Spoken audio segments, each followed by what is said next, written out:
Okay, screen visible है। तो HTML का लेआउट हम कैसे डिजाइन, या किसी भी वेबसाइट का लेआउट अगर आप देखते हो, कोई भी वेबसाइट अगर आप देखते हो, राइट, तो उसमें क्या लेआउट रहता है, कैसे वो वेबसाइट बिल्ड होती है, वो हम देखने वाले हैं। तो सबसे पहले क्या रहता है आपका हेडर। जो आप ऊपर का जो नैव बार या मेन्यू बार देखते हो, उसको हम क्या बोलते हैं, हेडर। ठीक है, नेक्स्ट चीज होती है नैव, नैव बार। नैव बार समझते हो?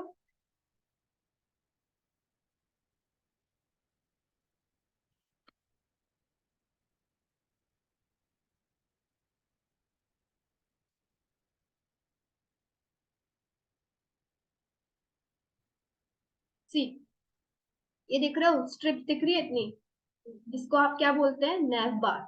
क्योंकि इसमें नैव बार बोलो या मेन्यू बार बोलो, one and the same thing. ठीक है, तो हमेशा जो वेबसाइट का यहाँ से यहाँ तक अगर आप देखोगे, ये क्या बोलते हैं इसको, हेडर। हेडर, उसके बाद यहाँ से यहाँ तक का क्या पोर्शन रहता है, नैव बार।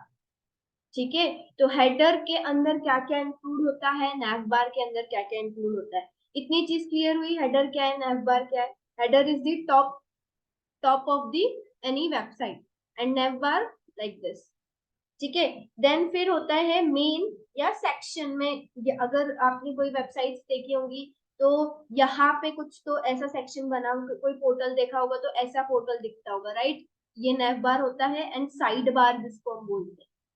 ठीक है, तो नैव बार और साइड बार अगर आपने देखा हो, तो जो साइड का पोर्शन रहता है, हम उसको किस में लिखते हैं, हम उसको लिखते हैं सेक्शन के अंदर। ठीक है, फर्स्ट थिंग क्या हो गई आपकी, हेडर। सेकंड थिंग हो गई आपकी नैव बार। थर्ड थिंग हो गई सेक्शन या साइड बार, आप उसको बोल सकते हो। देन फिर आपकी आती है मेन बॉडी या आर्टिकल, आप जिसमें पूरा सारी चीजें आने वाली है वो। ठीक है, उसके बाद लास्ट में एंड में आता है आपका फुटर।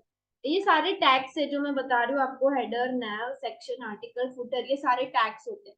तो सबसे पहले क्या आता है आपका हेडर। हेडर के अंदर जितनी भी CSS फाइल्स हैं, वो हम इंक्लूड करेंगे। अभी आपको बताया नहीं मैंने कैसे इंक्लूड करते हैं। हेडर के अंदर जितनी भी CSS फाइल्स होती है, वो इंक्लूड करते हैं हम in header. We include all the CSS files. ठीक है, नैव बार आपको क्लियर है, नैव बार में हम बनाएंगे, we design the menus and logo. ये लोगो दिखता है, अब हर वेबसाइट में आप देखते होगे ये लोगो है। ठीक है, ये नेव बार है, ये पूरा आपका क्या है, मेनू बार है। ठीक है, सेक्शन, सेक्शन में जितनी भी आपकी पूरी साइड में, साइड बार इसको बोलो आप, साइड बार अगर आपको क्रिएट करना है तो आप सेक्शन के अंदर लिखोगे। एंड आर्टिकल में, आर्टिकल में कहाँ से कहाँ तक आएगा, पूरी बॉडी, यहां से लेके तो ये, या यहाँ तक।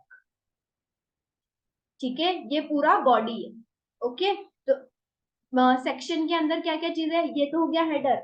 ये हो गया आपका फुटर, देखो, ये हेडर, ये फुटर, और ये हेडर और फुटर हर एक पेज में आपको सेम मिलेगा। देखो, ये हेडर सेम है, सेक्शन चेंज हुआ, फुटर सेम है। ठीक है, हर एक पेज में आपको सेम, जितनी वेबसाइट्स आप देखोगे, हर एक वेबसाइट में आपको ये चीजें क्या मिलेगी, सेम मिलेगी। ये देखो, ये हेडर है, and this is your footer. ठीक है, तो हर एक पेज में हेडर और फुटर क्या रहता है, सेम सेम रहता है, इसको नैव बार बोलते हैं। ठीक है, तो हमेशा हेडर में क्या इंक्लूड करोगे आप, हेडर में इंक्लूड करोगे सारी CSS फाइल्स। ठीक है, नैव बार में आप मेनू बार डिजाइन करेंगे हम। सेक्शन के अंदर पूरा का पूरा, अगर आपको साइड बार डिजाइन करना है वो, या तो क्या, पूरा मेन बॉडी।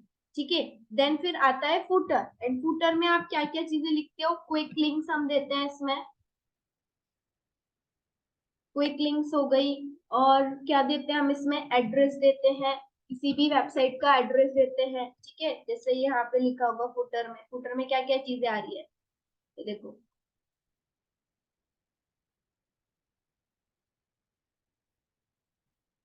ये इतना सेक्शन क्विक लिंक्स आप दोगे यहाँ पे, फाइंडर्स में एड्रेस वगैरह, ईमेल वगैरह, सोशल मीडिया प्लेटफॉर्म्स, ये सारी चीजें हम किस में देते हैं, फुटर में। और कॉपीराइट भी हम किस में ही देते हैं, फुटर में। ठीक है, ये कैसे आता है, ये सिंबल कैसे आता है, पता है किसी को, कैसे आता है सिंबल? सौरभ, प्रणाली, आप में से किसी को पता है सिंबल कैसे बनाते हैं हम कॉपीराइट का?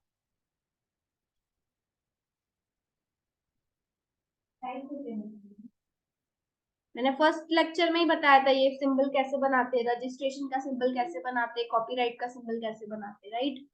तो कैसे बनाओगे आप?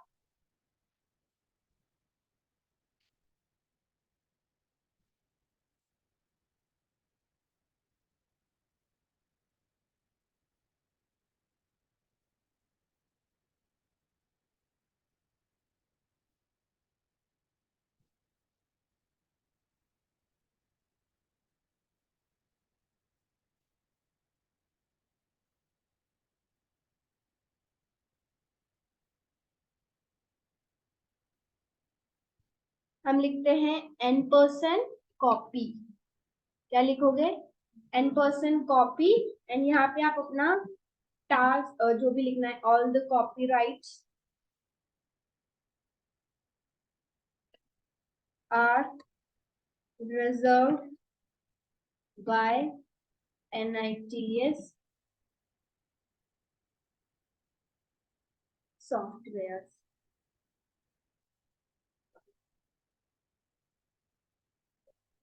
ठीक है, तो इसमें हम क्या लिखेंगे?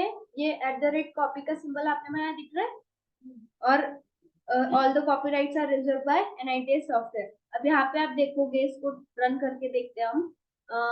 डेस्कटॉप के अंदर फोर्स पर देखो, ये सिंबल दिख रहा है आपको, सी सी बना हुआ।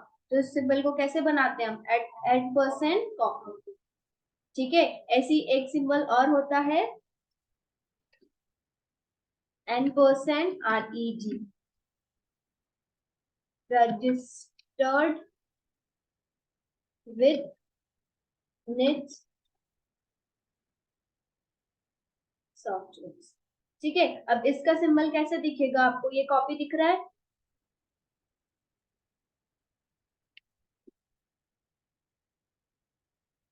रजिस्ट्रेशन वाला। कॉपी के लिए M% कॉपी, रजिस्ट्रेशन के लिए M%REG। ठीक है, तो ये होती है आपकी पूरी वेबसाइट का layout, header, naive, section, article and footer. और हमेशा हेडर, नैव बार और फुटर हर पेज का क्या रहेगा? सेम रहेगा। एंड ये तीनों चीजें क्या हो जाएंगी? अलग हो जाएंगी। बस बॉडी जो मेन पार्ट रहेगा वो क्या हो जाएगा? डिफरेंट। एंड बाकी सारी चीजें कैसी रहेंगी? सेम रहेंगी। ठीक है, क्लियर है? ये लेआउट समझ में आया? तो अब ये लेआउट कैसे बनाते हैं? हम सिर्फ HTML की हेल्प से तो ये लेआउट नहीं बना पाएंगे, तो हमको क्या लगानी पड़ेगी उसमें? CSS।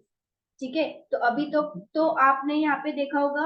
अब आपने बहुत सारे एलिमेंट्स भी देखे, हमने यहाँ पे सारे जितने बेसिक टैग्स थे वो कवर कर लिए HTML। ठीक है, अब यहाँ से हम CSS स्टार्ट करने वाले। तो कुछ डाउट है HTML के टैग्स में? ऐसा कोई टैग है जो समझ में नहीं आया? शुभम, कोई टैग है जो समझ में नहीं आया हो? रिविजन।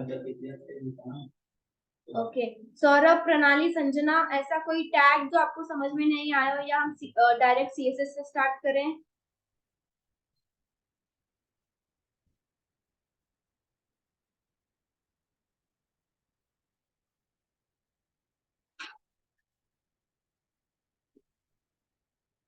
अरे क्लास में हो या नहीं हो सौरभ, प्रणाली एंड संजना?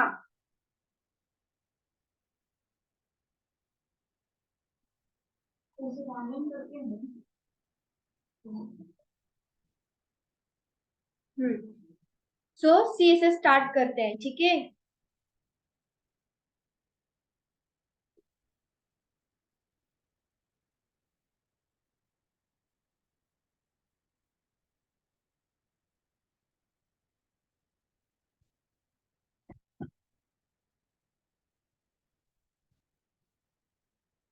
ये लेआउट लिखना है आपको, ना टाइप किया शायद।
सबसे पहले CSS क्यों यूज कर रहे हैं? CSS हम इसलिए यूज कर रहे हैं, अभी तक आप जो HTML देखा है आपने, राइट? HTML क्या होता है? सिर्फ स्ट्रक्चर होता है। उस स्ट्रक्चर को हमको डिजाइन करना है। फॉर एग्जाम्पल अगर आप एक कार की बात करो, ठीक है, हम एक कार लेते हैं, कार में कोई डिजाइनिंग नहीं है, सिर्फ उसका स्ट्रक्चर स्ट्रक्चर बनाए कि सिर्फ एक व्हील है और चारों व्हील्स हैं वो सिर्फ ज्वाइन हुए हैं, ठीक है, उसमें ना कलर है ना उसमें उसका कुछ बॉडी डिजाइन करा हुआ है, ठीक है, तो वो क्या रहता है आपका? वो होता है HTML, सिर्फ स्ट्रक्चर स्ट्रक्चर। उसके बाद आपने उसके अंदर डिजाइन डाल दिया, उस कार के अंदर आप क्या डाल रहे हो? डिजाइनिंग डाल रहे हो, ठीक है, जैसे कि कलर उसमें चेंज कर दिया हमने, और कोई तो भी डिजाइन उसमें चेंज कर दिया, व्हील का डिजाइन चेंज कर दिया, right? Like this I am taking example only, ठीक है। तो वो डिजाइनिंग हम किसके थ्रू करते हैं? With the help of this CSS। तो CSS stands for cascading style sheet, ठीक है।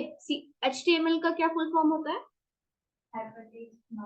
Yes, hypertext markup language, and CSS stands for cascading style sheets. Okay, CSS describe how HTML elements are displayed on a screen, paper or in other media, right? Media का क्या मतलब है इसमें? Media का मतलब है कि आप कौन से सिस्टम में चला रहे हो, आप कंप्यूटर की स्क्रीन में देख रहे हो, आप आईपैड में देख रहे हो, या आप टैब में देख रहे हो, या फोन्स में देख रहे हो। हर एक सिस्टम पे जो वेबसाइट्स रहती हैं वो अलग अलग ओपन होती है, राइट? तो उसको हम कैसे डिजाइन करेंगे? HTML के एलिमेंट्स को हम कैसे डिजाइन करेंगे? वो किसकी हेल्प से करेंगे? हम CSS की हेल्प से, ठीक है। तो CSS क्या होता है? फॉर एग्जाम्पल अभी तक आपने HTML के टैग सारे रिवाइज कर लिए होंगे, आई थिंक आपने प्रैक्टिस किया होगा। अगर मुझे एक एलिमेंट को स्टाइल करना है, एक एलिमेंट को स्टाइल करना है एक पेज की, तो आपको क्या करना पड़ता है? उसमें स्टाइलिंग लिखनी पड़ती है, या तो आप हेडर में लिखते हो, बट आपको ऐसे आपके पास 100 पेजेस है, राइट? 100 पेजेस में आपको स्टाइलिंग करनी है और एक ही स्टाइल करनी है, एक ही स्टाइलिंग करनी है, तो आप 100 पेजेस में कोड करोगे? नहीं। फॉर एग्जाम्पल अगर आपको 1 to 10 तक प्रिंट कराना रहता है, ठीक है, 1 to 10 तक प्रिंट कराना रहता है, तो आप क्या करते हो? printf1 printf2 ऐसा करते हैं। लेकिन अगर आपको 1 to 100 तक करना है, तो आप ऐसे थोड़ी ना 100 ऑफ लाइंस कोड लिखोगे, आप क्या यूज करते हैं? फॉर लूप्स या वाइल लूप, ठीक है। तो यहाँ पे आपको अगर मल्टीपल पेजेस में डिजाइन करनी है तो हम क्या यूज करेंगे? CSS। मल्टीपल पेजेस में एक ही यूनिक डिजाइन करनी है, तो आप वही एक स्टाइल को क्या करोगे? अपने एक पेज में, HTML पेज में क्या करोगे? इंक्लूड करोगे और वहां पे डिजाइनिंग करोगे, ठीक है। तो CSS आपका क्या कर रहा है? यहाँ पे बहुत सारा काम बचा रहा है, प्लस आपका कोड, लाइन ऑफ कोड क्या हो रहा है यहाँ पे? कम हो रहा है। एक प्रोग्रामर वही होता है जो अपना कोड एफिशिएंट लिखे, लाइन ऑफ कोड्स कम रहे हैं, एंड उसका जो कंपाइलिंग टाइम है, इंटरप्रिटिंग टाइम है, वो कम हो, ठीक है। Now next, external style sheets are stored in CSS files, ठीक है। अबे हमेशा एक मैं आपको स्ट्रक्चर बता रही हूँ कि एक स्ट्रक्चर कैसा होता है किसी भी वेबसाइट का। स्ट्रक्चर ऑफ अ वेबसाइट, ये आपको नहीं दिख, मतलब ये यूजर को नहीं दिखेगा, जो चला रहा है, जो वेबसाइट चला रहा है, वो यूजर आपको नहीं दिखेगा, सिर्फ किसको दिखने वाला है? जो डेवलप कर रहा है उसको। तो फर्स्ट स्ट्रक्चर क्या होता है? फॉर एग्जाम्पल आपके पास, आप नेट्स का ही बना रहे हो, तो ये नेट्स आपका फोल्डर है, ठीक है। इस फोल्डर के अंदर आपके पास आता है एसेट्स, एसेट्स, ठीक है। नेट्स के अंदर एसेट्स, एसेट्स के अंदर आपका क्या आता है? इमेजेस का फोल्डर, ठीक है। अब इसमें क्या डालोगे आप? सारी इमेजेस। इमेजेस के बाद आपका आता है CSS का फोल्डर, CSS का फोल्डर आता है, देन जावास्क्रिप्ट का फोल्डर आता है जिसको हम बोलते हैं JS। तो ये सारी चीजें किसके अंदर आती है? ये सारी चीजें आती है आपके एसेट्स फोल्डर के अंदर।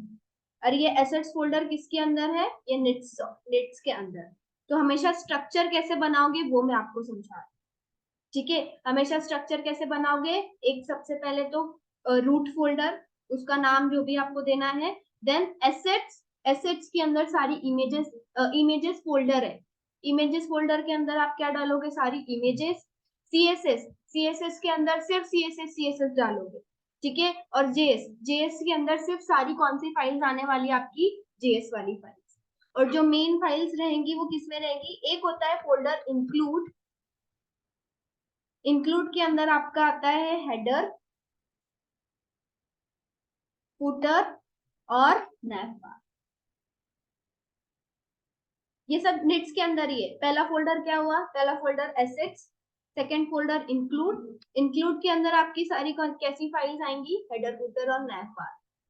ठीक है, ये प्रॉपर स्ट्रक्चर होता है, कोई भी वेबसाइट बनती है तो हम ऐसे ही स्ट्रक्चरिंग करते हैं किसी भी प्रोजेक्ट का। ठीक है, आपने एसेट्स के अंदर इमेजेस डाल दिया, इमेजेस के अंदर सारी इमेजेस हो गई, सीएसएस के अंदर सारी सीएसएस फाइल्स हो गई, और जेएस के अंदर क्या हो गई, सारी जेएस फाइल्स। ठीक है, एंड फिर लास्ट में यहाँ पे आप जितनी भी फाइल्स अगर आपको, जैसे courses dot H T M L, ये about dot H T M L, ये बाहर आप लिख सकते हो। और और क्या हो गई, contacts dot H T M L, तो जितनी भी फाइल आपको बाहर बाकी वाली फाइल्स लिखनी है वो किसमें डाल सकते हो आप, निट्स के अंदर ही। ये निट्स के अंदर है, दो फोल्डर्स हैं, इसके दो सब फोल्डर्स होते हैं, एसेट्स और इंक्लूड। एसेट्स के अंदर आप इमेजेस डालोगे, इमेजेस के अंदर सारी इमेजेस, सीएसएस के अंदर सारी सीएसएस, जेएस के अंदर सारी JS files. Then second folder होता है इंक्लूड, इंक्लूड के अंदर आती है आपकी हेडर फाइल, फुटर फाइल और नैवबार फाइल। ठीक है, एंड कोर्स, बाकी जो फाइल्स है वो आप अपने रूट फोल्डर में डाल सकते हो। ये स्ट्रक्चर हमेशा याद रखना। ठीक है,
ठीक है, डन।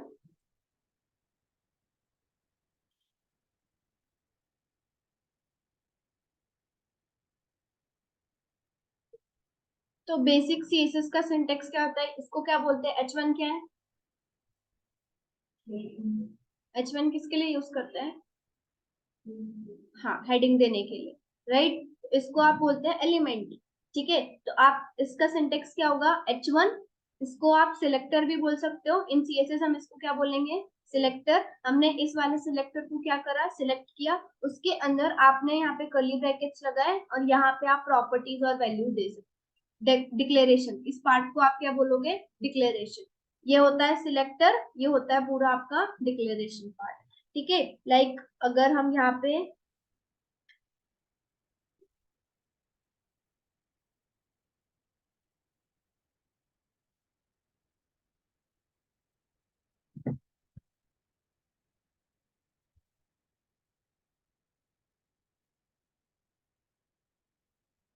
हेडिंग दूं मैं H1, दिस इज माय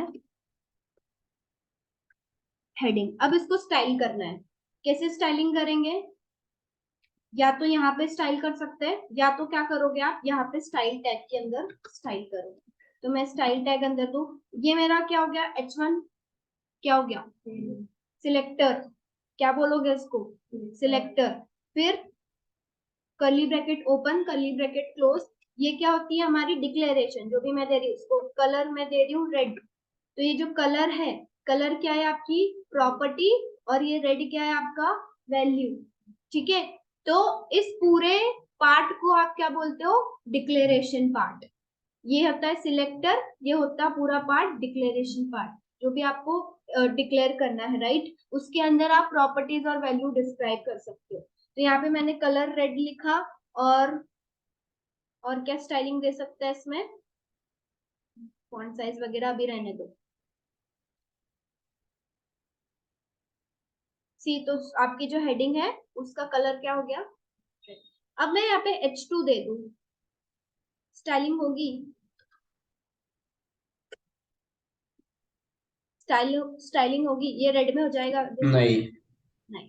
नहीं मैम। हाँ, तो जब भी आपको कलर स्टाइलिंग करनी है, तो अगर आप सिलेक्टर से कर रहे हो तो हमेशा यहाँ पे क्या दोगे, जो भी H2 एलिमेंट है, H1। हाँ, जिस एलिमेंट को आपको डिजाइन करना है वो वाला एलिमेंट आप यहाँ पे दो। ठीक है, तो ये होता है आपका सिलेक्टर और ये होता है पूरा डिक्लेरेशन। हाँ, जब अगर आपने नीचे एच, यहाँ पे अगर यहाँ पे भी H2 कर दिया, ठीक है, यहाँ पे भी H2 कर दिया, और तब आप यहाँ पे H2 में डिजाइनिंग करोगे तो प्रॉपर होगा। जो एलिमेंट्स अगर आप यूज कर रहे हो वही एलिमेंट्स आपको वहां पे डिजाइनिंग में देने। ठीक है, तो इस पार्ट को आप क्या बोलोगे, सिलेक्टर, और इस पूरे पार्ट को आप क्या बोलोगे, डिक्लेरेशन पार्ट। ठीक है, डिक्लेरेशन पार्ट में आपकी प्रॉपर्टीज आती है और क्या आती है, वैल्यूज। क्लियर है। Okay, now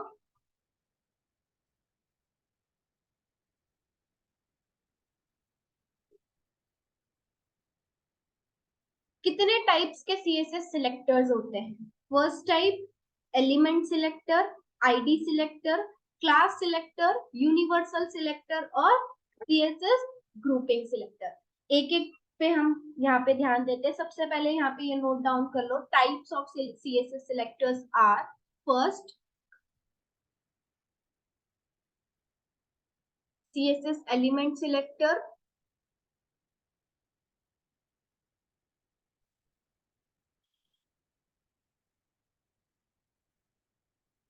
CSS element selectors, CSS ID selector,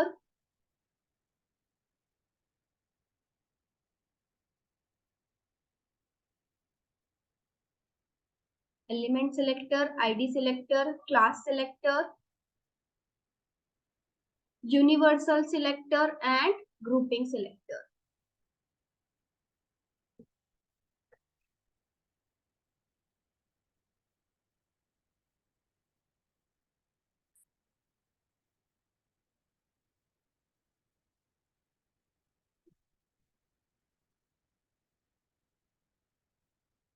Done. So first क्या टाइप है CSS सिलेक्टर का, बताओ। एलिमेंट सिलेक्टर, वो मैंने अभी आपको बताया। सो CSS सिलेक्टर में फर्स्ट टाइप होता है आपका CSS एलिमेंट सिलेक्टर। ठीक है, अब एलिमेंट सिलेक्टर क्यों बोल रहे हैं, एलिमेंट मतलब H1 पैराग्राफ, और क्या होता है आपका, और कौन से एलिमेंट्स होते हैं इसमें, H2, H3, H4, H5, H6 paragraph आप दे सकते हो। प्री के अंदर अगर आप दे रहे हो तो प्री भी एक एलिमेंट ही है। ठीक है, और जैसे भी जो भी आप एलिमेंट, जितने भी टैग्स के अंदर हम लिखते हैं, HTML भी एक एलिमेंट है, हेड भी आपका एक एलिमेंट है। ठीक है, बट अगर आप इसके अंदर एंगुलर ब्रैकेट्स लगा देते हो तो ये क्या बन जाता है, एक टैग। ठीक है, तो ये सारे कैसे हैं, एलिमेंट्स है। अगर आप कोई भी एलिमेंट को सिलेक्ट कर रहे हो, ठीक है, जैसे हमने H1 को सिलेक्ट करा, हमने P को सिलेक्ट करा, H2 को सिलेक्ट करा, उस ऐसे सिलेक्टर्स को आप क्या बोलते हो, CSS एलिमेंट सिलेक्टर्स। ठीक है, कैसे करेंगे, यहाँ पे एक एग्जांपल मैंने आपको बताया, H2 आपका क्या है, यहाँ पे एलिमेंट है और इसी को हमने क्या करा है, सिलेक्ट करा है। Let me do with paragraph selector, this is my paragraph.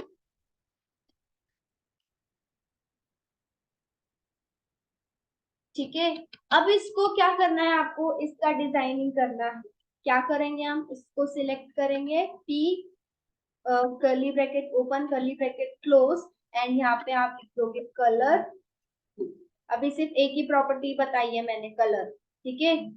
सो आपका जो ये पैराग्राफ हो जाएगा, इसका कलर, टेक्स्ट कलर कैसा हो जाएगा, ब्लू है। तो ऐसे एलिमेंट्स को क्या बोलते हैं हम, एलिमेंट सिलेक्टर। सेकेंड टाइप क्या है, ID selectors, CSS ID selector. इसका सिंटेक्स मैंने कल भी बताया था आपको, जब भी आप आईडी यूज कर रहे हो तो हमेशा क्या लगाओगे, hashtag and your ID name, and इसके अंदर आप दे दोगे अपनी डिक्लेरेशन, ठीक है। ऐसे सिलेक्टर, ऐसे सिलेक्टर जिसकी जिसकी हम आईडी डिफाइन करते हैं, आईडी हम देते हैं, ऐसे सिलेक्टर्स को हम क्या बोलते हैं, सीएसएस आईडी सिलेक्टर्स, ठीक है। आईडी कैसे दोगे अब, फॉर एग्जाम्पल, या यहां से मैं हटाऊं, अब आप किसी भी एलिमेंट की आईडी देने के लिए क्या करोगे, उसी टैग के अंदर आईडी एट्रीब्यूट लगाओगे, एंड आईडी एट्रीब्यूट में हम क्या दे देंगे, इसमें ये मेरा हेडिंग है तो हम इसमें दे रहे हैं क्या, हेड,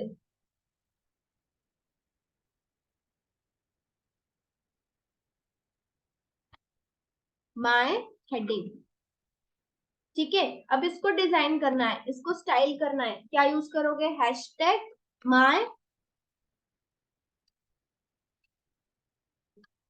हेडिंग, ठीक है। कलर,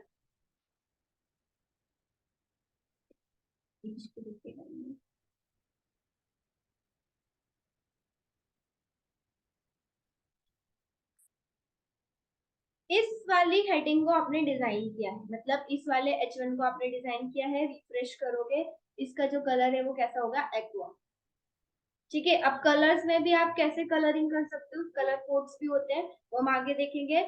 यहाँ पे अभी तो मैंने सिर्फ एक्वा कलर का नाम दिया है, राइट। इसको आप आरजीबी फॉर्मेट में भी दे सकते हो, इसको आप कलर कोड में भी दे सकते हो, हर एक कलर का एक कोड होता है, ठीक है, उसमें भी आप दे सकते हो, प्लस इसका नाम भी आप दे सकते हो, ठीक है। अभी हमने नाम लिख के इसको डिजाइनिंग करा है। तो आईडी सिलेक्टर में हम क्या यूज करते हैं, hashtag and your ID name. तो ऐसे सिलेक्टर्स कैसे, कौन से हो गए, आईडी सिलेक्टर्स। इसको कमेंट करना है, कमेंट कैसे देते हैं एचटीएमएल में, कमेंट्स कैसे दोगे एचटीएमएल में, संजना, प्रणाली, पता है आपको दोनों में से किसी को,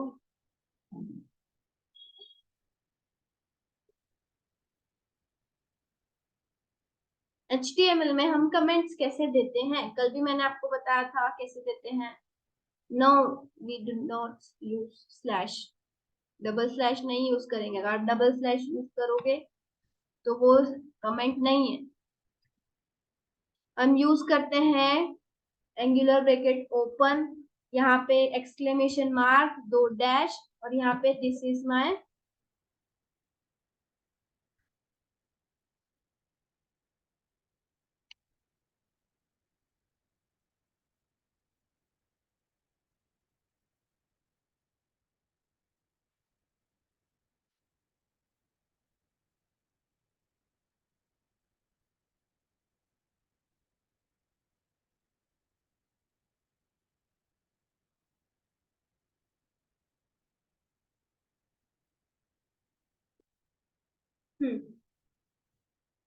स्टाइल के अंदर नई कमेंट दे सकते हैं हम, किसके अंदर दोगे आप, एचटीएमएल के अंदर, एचटीएमएल पार्ट के अंदर, स्टाइल के अंदर हम देंगे तो वो नई कमेंट लेने वाला है, ठीक है। तो हमेशा कमेंट कहाँ दोगे, एचटीएमएल के अंदर। तो कमेंट देने के लिए angular bracket open, exclamation mark, दो डैश, आपका टेक्स्ट जो भी आपको कमेंट देनी है, दो डैश और एंगुलर ब्रैकेट क्लोज, ठीक है, ये होता है कमेंट। अब नेक्स्ट कौन सा सिलेक्टर है हमारे पास, CSS क्लास सिलेक्टर। क्लास को अगर आपको डिजाइनिंग करनी है तो डॉट एंड क्लास नेम, यहाँ पे आप दोगे इसका डिक्लेरेशन, ठीक है। आईडी को करना है तो हैशटैग, और क्लास को करना है तो डॉट, ठीक है। अब क्लास लिखना है तो यहाँ पे आईडी की जगह आप क्या दे दोगे, क्लास, क्लास माय हेडिंग, हो जाएगी आपकी डिजाइनिंग। इसमें क्या करना पड़ेगा? हैशटैग को हटा के डॉट लिखना पड़ेगा, और यहाँ पे माय हेडिंग है स्मॉल में।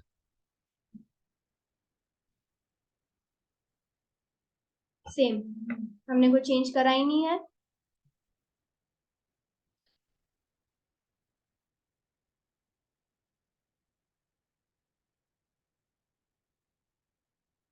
ठीक है, तो ऐसे इनको क्या बोलते हैं हम? Class selectors. थर्ड टाइप क्या है? Sorry, fourth type universal.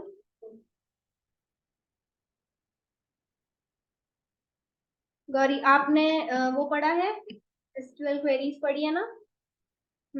अगर आपको पूरी टेबल सिलेक्ट करनी है, क्या यूज करते हो? सिलेक्ट क्वेरी तो यूज करते हो, बट सारी कॉलम्स करना है, सारे कॉलम्स को सिलेक्ट करना है, तो आप क्या यूज करते हो? क्या क्वेरी लगाते हो? सिलेक्ट स्टार लगाते हैं, तो यहाँ पे भी हम क्या लगाएंगे? स्टार। अगर आपको पूरे एलिमेंट्स को क्या करना है? डिजाइन करना है। ठीक है, अभी मैंने ये हटा दिया, ये अभी क्लास है आपकी। ठीक है, अब मैंने यहाँ पे स्टार लगाया, स्टार एंड कलर रेड। जितने भी एलिमेंट्स दोगे सबका कलर रेड हो जाएगा, भले आप उसमें डिजाइनिंग करो या मत करो। H2 में मैंने दिया, H2 में this is my second heading. ठीक है, अब हमने किसी ने भी डिजाइन नहीं करा है, तो जितने भी एलिमेंट्स आप लिखोगे सब में एक सा कलर, एक सा डिजाइनिंग आ जाएगी। ठीक है, तो यूनिवर्सल सिलेक्टर को आप कैसे यूज करते हो? स्टार, स्टार और white.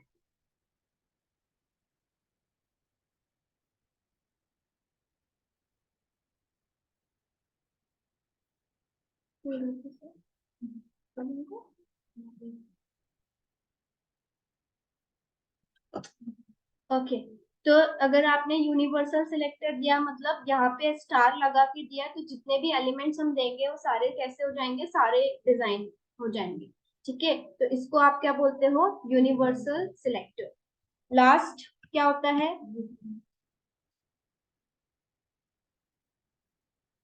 Grouping selector. Grouping selector में क्या करते हैं? दो एलिमेंट्स को आप कैसे यूज करोगे? एक साथ, H1 H2 को, और यहाँ पे आप उसका डिक्लेरेशन दे दोगे, राइट? तो जैसे एक हमने एलिमेंट में क्या यूज करा था? एक यूज करा था। अब ग्रुपिंग में हम क्या कर रहे हैं? दो को एक साथ ग्रुप कर रहे हैं। दो या एक से ज्यादा एलिमेंट्स को आप क्या कर रहे हो? एक साथ ग्रुप कर रहे हो। ठीक है,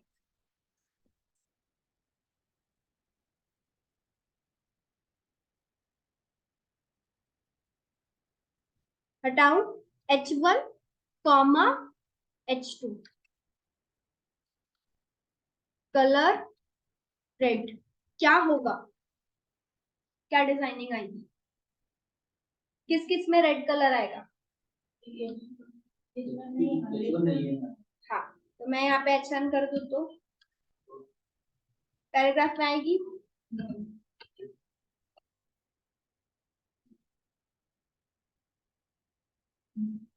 एक H1 में आएगी और एक H2 में आएगी, पैराग्राफ में नहीं आएगी। अगर मैं यहाँ पे पैराग्राफ लगा दूँ, कॉमा P, ठीक है, तो ऐसे ऐसे को हम क्या बोलते हैं? ऐसे सिलेक्टर्स को आप क्या बोलते हो? ग्रुप। और ग्रुप कैसे करते हो? कॉमा देके, एक एलिमेंट, दूसरा कॉमा, दूसरा एलिमेंट, और फिर कर्ली ब्रैकेट, और वहां पे आपका डिक्लेरेशन पार्ट। ये नोट डाउन कर लो सिंटेक्स।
हुआ? ठीक है, कल मैंने आपको एक टास्क दिया था। क्या दिया था आपको? फॉर्म डिजाइन करना है, रजिस्ट्रेशन फॉर्म बनाया है? शुभम, क्यों? टैक्स कब सीखोगे? ओके, तीनों ने बनाया है। संजना, सौरभ, प्रणाली, कल का क्लास अटेंड किया था आपने, राइट? यस मैम बने। ओके, तो मेरे को फोटोज भेजो आप, जो भी आपने कोड लिखा है और जो भी आपका आउटपुट आया है। स्काइप पे सब लोग ग्रुप है ना आपको, आपका, उसी में आप क्या करोगे, फोटोज सेंड करोगे। ओके? सी के ग्रुप में क्या? हाँ, सी वाले ग्रुप में सबके फोटोज आने चाहिए मेरे पास। Okay ma'am.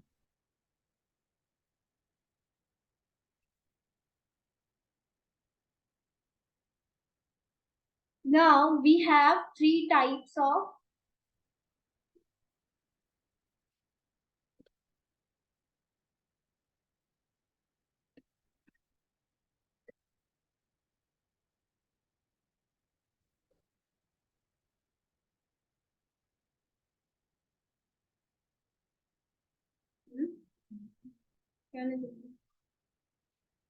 you have three types of CSS: external, internal और inline CSS. ठीक है?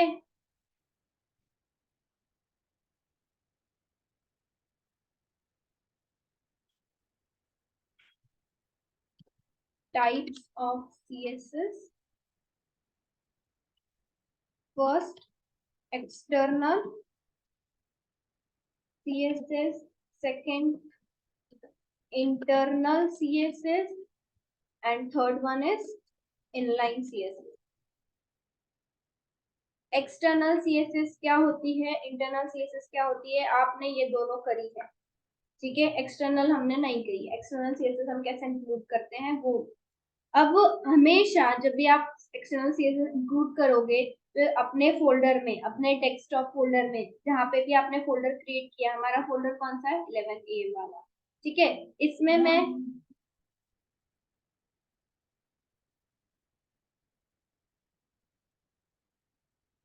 विजिबल है,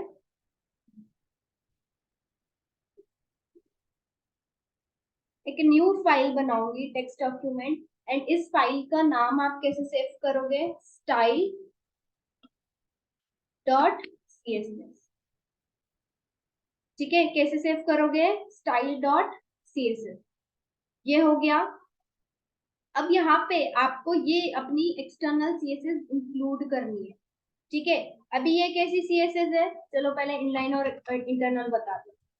अगर आप कोई भी सीएसएस टैग के अंदर देते हो, स्टाइल टैग के अंदर देते हो, तो उस सीएसएस को हम क्या बोलते हैं, ऐसी सीएसएस को हम बोलते हैं इंटरनल सीएसएस। ठीक है, अगर आप यहाँ पे स्टाइलिंग देते हो, मतलब यहाँ पे उसी एक लाइन के अंदर आप स्टाइलिंग देते हो, उस एलिमेंट की लाइन के अंदर आप स्टाइलिंग देते हो, colour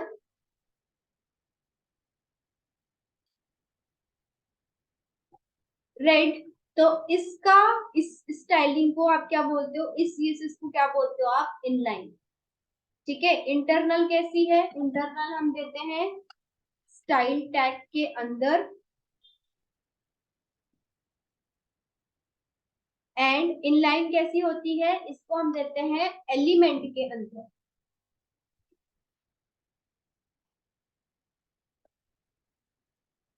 style equals to colour colon. ठीक है, इंटरनल सीएसएस और इनलाइन सीएसएस समझ में आया, इंटरनल और इनलाइन। इंटरनल कैसी है, स्टाइल टैग के अंदर आप सीएसएस दोगे तब, और इनलाइन कैसी है, हाँ, एलिमेंट के अंदर, उसी लाइन के अंदर आप स्टाइलिंग दोगे, तब उसको क्या बोलते हैं हम, इनलाइन सीएसएस। अब एक्सटर्नल की बात करें तो इसको मैं हटाऊं, इस सीएसएस को हटाऊं, मुझे इसका कुछ काम नहीं है। हमेशा कहाँ इंक्लूड करोगे, हेड के अंदर। इंक्लूड करने के लिए टैग होता है लिंक, इसके अंदर एट्रीब्यूट होता है href, लिंक href।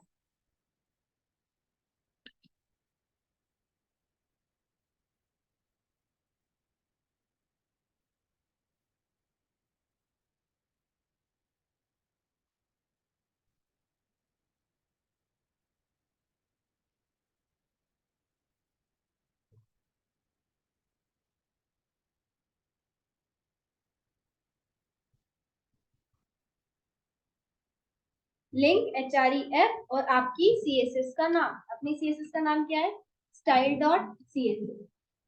ठीक है, ऐसे हम यहाँ पे क्या करते हैं, किसी भी अपनी स्टाइल शीट को क्या करते हैं, इंक्लूड करते हैं। और टाइप में आप दोगे स्टाइल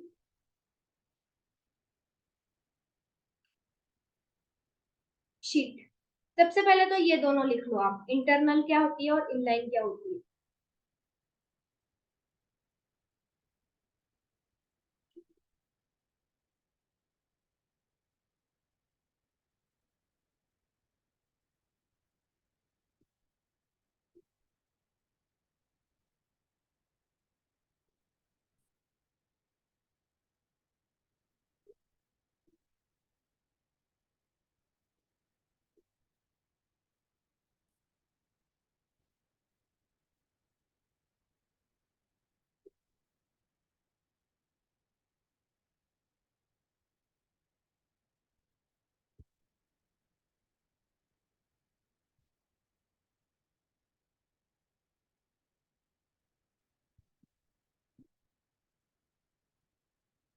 एक्सटर्नल के लिए आप इंक्लूड करोगे लिंक, लिंक के अंदर सबसे पहले दोगे href, href में इसके अंदर आप दोगे आपका स्टाइल शीट नेम। एक एट्रीब्यूट इसमें होता है टाइप, टाइप में आप दोगे text slash css and reel, एक और एट्रीब्यूट होता है rel रील, एंड यहाँ पे हम देते हैं स्टाइल शीट। ठीक है, और ये हेड के अंदर आएगा।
अब मैंने ये वाली फाइल अपने पेज में इंक्लूड कर ली। ठीक है, अब मैं यहाँ पे डिजाइनिंग करती हूँ, h1 कलर रेड। इसका हमेशा एक्सटेंशन क्या दोगे, जब भी आप css बनाओगे तो एक्सटेंशन क्या दोगे, डॉट css। ये डॉट html है, ये डॉट css है। ठीक है, इसको सेव करो, इसको सेव करो।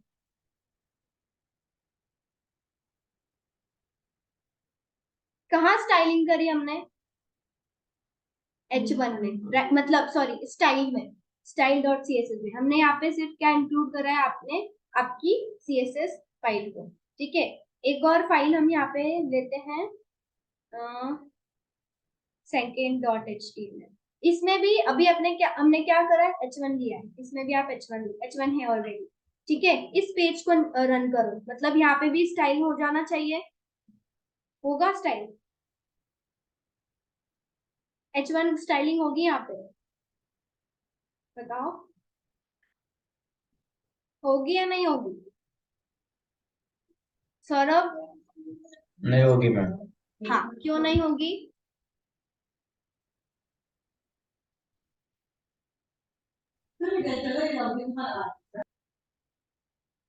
क्यों नहीं होगी, एक्सटर्नल वहां पे हाँ एक्सटर्नल शीट नहीं है। एक्सटर्नल सीएसएस को आपने इंक्लूड नहीं किया है। अब जैसे ही आप इंक्लूड कर दोगे, अब यहाँ पे सेकंड पे करोगे, यहाँ पे भी देखो आपका जो H1 है वो कैसा आ गया है, एक ही लाइन कोड लिखा है हमने, सिर्फ एक ही CSS को लिखा है और सिर्फ क्या कर दिया यहाँ पे इंक्लूड कर दिया। ठीक है, तो दिस इज एक्सटर्नल CSS। समझ में आया? तो जो भी आप भी एक्सटर्नल मतलब स्टाइल डॉट CSS में जितने भी स्टाइलिंग करोगे, अब हमेशा कहाँ करनी है आपको स्टाइलिंग, इस वाली फाइल में। तो ये CSS फाइल पूरी अलग, HTML फाइल पूरी अलग, इमेज की फाइल पूरी अलग। ठीक है, तो ऐसे सेपरेट सेपरेट फाइल्स आपको क्रिएट करनी है, सेपरेट सेपरेट फोल्डर्स। सिर्फ क्या करना है यहाँ पे, ये इंक्लूड करना है इतनी सी लाइन। समझ आई? अब जैसे मैं यहाँ पे पैराग्राफ में करूँ, ठीक है, पैराग्राफ में स्टाइल करूँ, कलर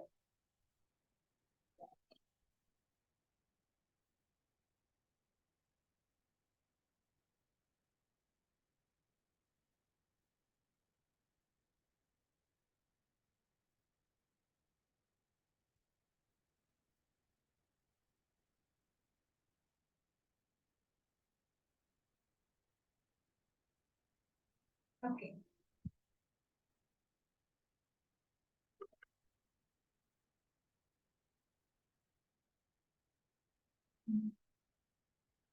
कलर ही एक्वा हो गया, ठीक है, थोड़ा हल्का हल्का दिख रहा होगा आपको, दिस इज माय पैराग्राफ।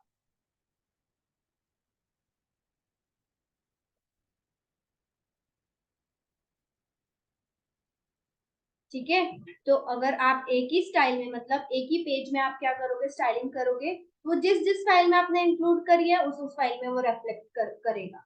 अगर मैं यहाँ से ये लाइन हटा दूं पूरी, तो क्या होगा, सेकंड वाले HTML पेज में आपकी डिजाइनिंग होगी नहीं, देखो, क्योंकि आपने फाइल को इंक्लूड, वो उतनी सी लाइन को इंक्लूड नहीं करा है, आपने अपनी स्टाइल शीट को इंक्लूड नहीं करा है। तो ये होती है आपकी एक्सटर्नल CSS, एक्सटर्नल, इंटरनल और इनलाइन CSS। ठीक है, अब यहाँ पे आप ID सिलेक्टर के साथ भी यूज कर सकते हो, ये कैसा है, एलिमेंट है। ID करना है, ID लगाना है तो आप हैशटैग यूज करोगे, क्लास यूज करनी है तो आप डॉट यूज करोगे, यूनिवर्सल लगाना है तो आप स्टार करोगे, ग्रुपिंग करनी है तो H1 H2 या दोनों एलिमेंट्स के नाम को ग्रुप कर लो। समझ आया? तो एक्सटर्नल CSS क्लियर हुआ? कुछ डाउट है इसमें आपका? ठीक है, तो अब आप क्या करोगे, एक एक 3-4 पेज बनाओगे। कौन कौन से पेज बनाओगे, अबाउट अस, कॉन्टेक्ट अस और इंडेक्स पेज। कौन कौन से पेज बनाओगे आप,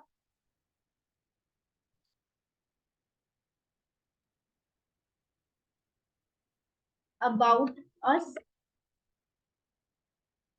कॉन्टेक्ट अस एंड index.html। ये 3 पेज आपने बनाए और एक आप अपनी स्टाइल शीट बनाओगे, style.css। और इन तीनों फाइल्स में आपका क्या होना चाहिए, एक स्टाइल शीट, कहाँ स्टाइलिंग कहाँ करनी है, इस वाली फाइल में, और ये तीनों में एप्लीकेबल हो जानी चाहिए। ठीक है, ये तीनों फाइल्स में आपकी जो स्टाइल है वो एप्लीकेबल हो जानी चाहिए। समझ आया क्या करना है, 3 फाइल्स बनानी है, 3 पेजेस बनाने हैं, aboutus.html, contactus.html और index.html, और एक CSS फाइल बनानी है, style.css। और इन तीनों में स्टाइल को क्या कर दोगे, इंक्लूड करोगे, और स्टाइलिंग कहाँ करोगे, इस वाले स्टाइल वाले CSS फाइल। क्लियर है? समझ आया ना? ओके, यहाँ तक कुछ डाउट है किसी को भी? प्रणाली, सौरभ, संजना, टास्क समझ में आया? हो जाएगा?